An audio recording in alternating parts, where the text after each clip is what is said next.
Hey everybody, Chip and Seth here. He's Seth, I'm Chip. We're back for another Zaxby Sound Off. We're glad to be here, and we're especially glad to have two microphones. This is what do you think about this? You got your own microphone. This is a great thing. Finally, after all this time, we splurged and got a mic splitter.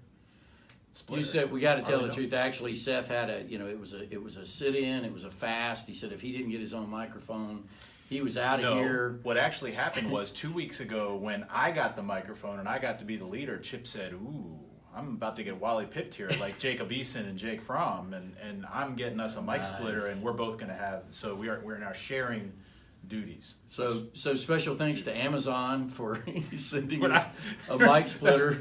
I don't think they're a sponsor, so. Oh, I probably shouldn't bring them up though. You probably never heard of Amazon anyway. I don't know who you're talking about. It's the off week, so we're the bye week, but it's not off week according to Kirby. It's a work week. Yeah. It is a bye weekend, and they will be off this weekend, no matter what Kirby says. But they are practicing this week. We got to look at them today. You got to look at them today. Yeah. What'd you think?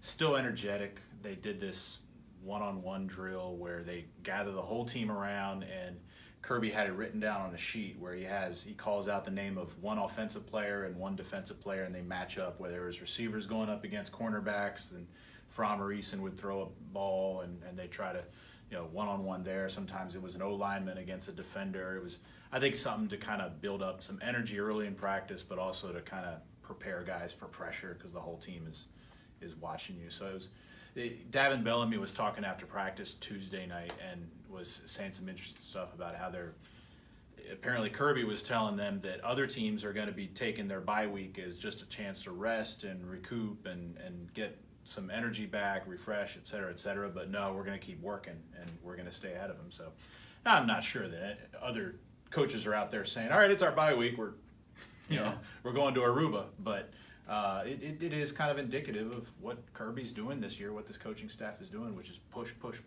Yeah, they're definitely pushing. So far, it's worked well. Georgia's undefeated, 7-0 at this point, moved up to 3 in the rankings. Both the coaches caught up now with Associated Press, so they're consensus number 3 team in the country, which obviously puts you in the whether like it or not. Georgia fans hate it every time I bring up all the different scenarios, but the fact of the matter is that's where you are. The water's very deep now. It's very high, and Georgia's in the middle of the conversation. Last weekend, I went through and just kind of looked at all the unbeatens. 5 of them fell this past weekend. So, not to sound too much like Kirby in this regard, but you always have to be on your guard.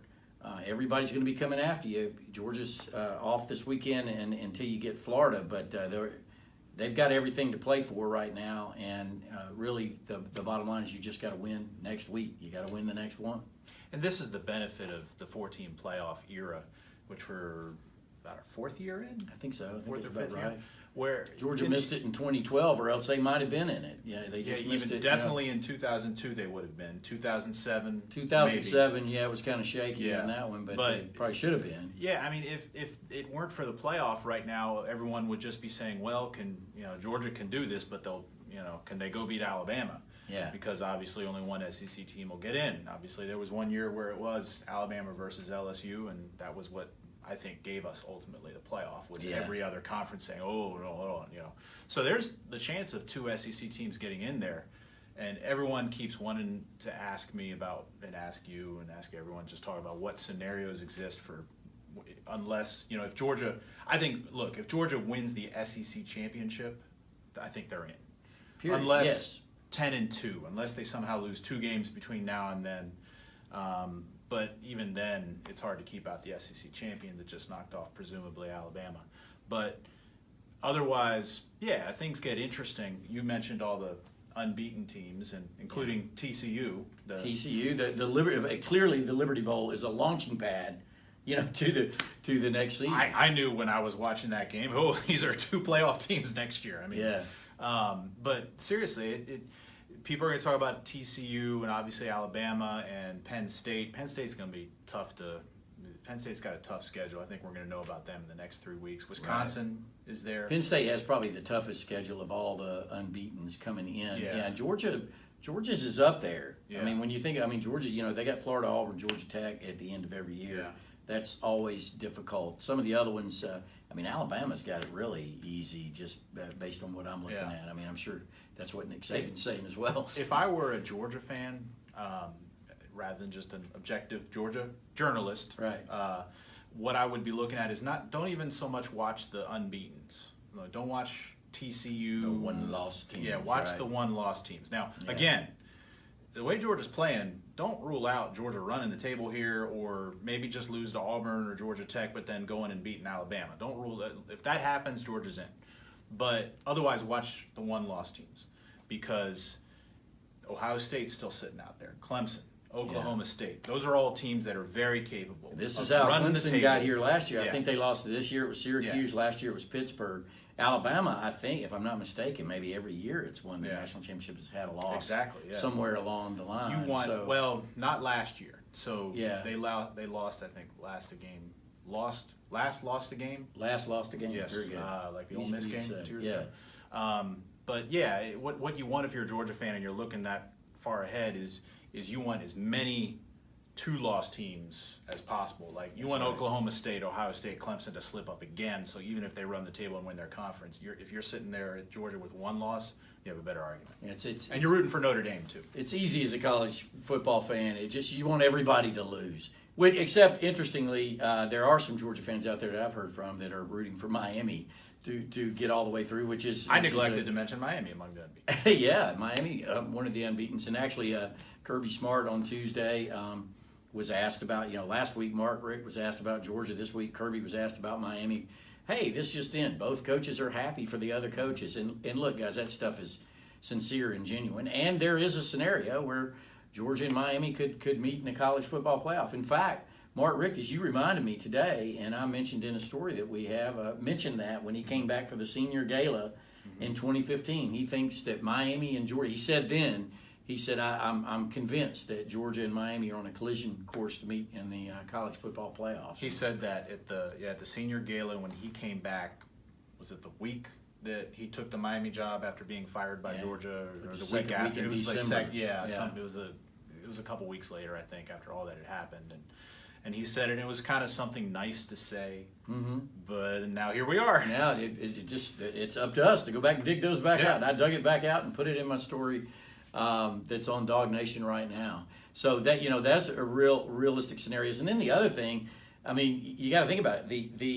The most likely scenario, maybe I would say at this point, is Georgia to run the table, go undefeated during the season, then meet Alabama in the SEC championship game, and then most people would expect Alabama to win that game. In that scenario, I'm not sure if Georgia makes it. That's where it'll be interesting. That's where the one-loss scenario. You want losing to an undefeated Georgia, losing to Alabama in the SEC championship game, probably gets them knocked out. Whereas a one-loss, so Georgia loses one down the stretch here, but then goes to the championship game and then beats an undefeated, probably certainly still number one ranked Alabama, then they are in. So it also would depend on how the championship game goes. If you lose, by the way, Georgia is beating teams right now, then But if you lose the same way that 2012 SEC title game went, there'd be a lot of people who'd be like, "Ooh, let's run that back." Yeah. But it also, I think, depends on Notre Dame. Yeah. Notre Dame is playing really well right now. That's somebody we got to pay attention to next few weeks. They've got a tougher schedule coming up. Auburn is on Georgia's schedule. You want that to be a quality win. You want Georgia Tech to be a quality win. Mississippi State, I think, has fallen out of the rankings. Yeah. So you need them to pick it up. If you're Georgia, you don't want to. For your argument to get in the playoff, you need schedule strength, and you need to have beaten 3 or 4 ranked teams. And right now, it's kind of dicey whether that'll be on the resume. A lot of, I think there's still a lot of kind of anti-SEC sentiment, around the country. So if you end up Georgia playing Alabama and playing them really close in the SEC championship game and losing, I'm not sure if that'll get you the tip of the cap over a one-loss Big Ten team or ACC team that wins the championship. We're talking about how it's almost a foregone conclusion. We got to see if Georgia can beat Florida. I think they will. Florida first, yeah. It's from all. I talked to Pat Dooley the other day, and he says that long-time Gainesville son. Absolutely, great one. Says that he doesn't expect any of those suspended players. I asked Kirby about that on Tuesday, and he acted like he had no idea what I'm talking about. Maybe he really doesn't realize that Florida has 9 suspended players. But at that point on Tuesday, they had not yet turned their attention to Florida. All their attention is on themselves. And we'll talk about Florida more next week. That's why we're not talking about it yet, because we're saving stuff for next week. But my initial feeling is that Georgia opens as almost a 2-touchdown favorite. Well, Georgia was a 2-touchdown favorite 2014, and That's right. somehow lost that game. But that Florida team, I think, had a lot more talent. Well, this one's got a lot going on Yeah. outside of it. There's a lot of things, and not to mention they're 3-3, I think. Yeah. At this point or whatever. But like you said, we'll get into that next week. This week, Georgia, a real short week. Our only interview opportunities are on Tuesday with Coach Smart and a few players. Nonetheless, we'll have a lot of stuff coming out the rest of the week. We'll probably be a little bit quiet over the weekend. Seth and I both will have a little break. We're going to be painting Amelia's room. Is that right? Yeah, That's how exciting. I go to Amelia Island next weekend for the Georgia-Florida game, and then and I did say Georgia-Florida, not Florida-Georgia. I have some T-shirts around there. Thank you. Yeah, that's right. And then I'm painting my daughter Amelia's room Yeah. this weekend. And I'm packing boxes to move. So we have Yeah. a lot of. So we would tell you about all that, but it would probably bore you. So we'll save We already that did. for another day. Yeah. I should also say, if my wife watches this, my wife's going to do most of the painting. Is that right? Yeah, Oh, that's. She doesn't trust me. I got a shaky hand. Is that right? So Yeah. she gets the edges and stuff like Yeah. that. Anyway, we want to thank Zaxby, as we always do. Thank you so much for sponsoring us, allowing us to do things like get a mic splitter, and both have a microphone. I hope this was enjoyable for everybody, hearing both of us. And now we not can doing speak the- over each other now, yeah. and we speak can over each other. Yeah. I think that's a good I idea. think so. Yeah. I think Does we it work when we can you speak hear over both each of us? other? Right, yeah. But anyway, he's Seth. I'm Chip. We'll be back next week to talk more about the Bulldogs.